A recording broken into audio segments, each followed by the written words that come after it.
Փաշինյանենք պետական պարտքը ավելացրել են 7 միլիարդ դոլարով, ասֆալտ են արել, ասֆալտը արագ քանդվում է, էլի են անում, էլի քանդվում է, հա անում են, հա քանդվում է, արտաքին պարտն էլ կուտակվում է, ասֆալտ անող նախարարի ընտանիքը դղյակ է սարքում,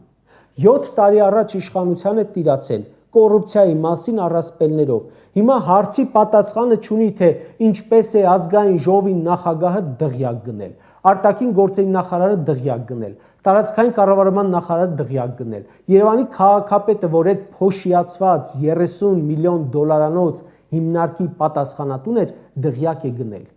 կոռուպցիայից հարց են տալիս, թաղապետը ծեծում է, Նիկոլը ասում է տանեմ լցեմ ԱԱՑ պատվալները, հա կարող է տանես լցնես ԱԱՑ պատվալները, 7 տարի է կանում էլի, բայց դրանով հարցը չի փակվում է ախր, եկել է կոռուպցիան արմատախիլ անելու, իր կաբինետի, իր սեղանի, իր բաժակի ընկերները սաղ միլիոնատեր են դարձել, դա նկատելի է, տեսնում ենք, հարց ենք տալիս, պատասխանը չունի, Նիկոլի սրտի դատավորին բռնում են, տանից մեշոքներով դոլար են հանում, կես միլիոն դոլար կանխիկ փող են հանում, այդ այն դատավորներն են, որ ասում էր կարան իմ ասածը չանեն, անում են, փողերն են լցնում են բարձի մեջ,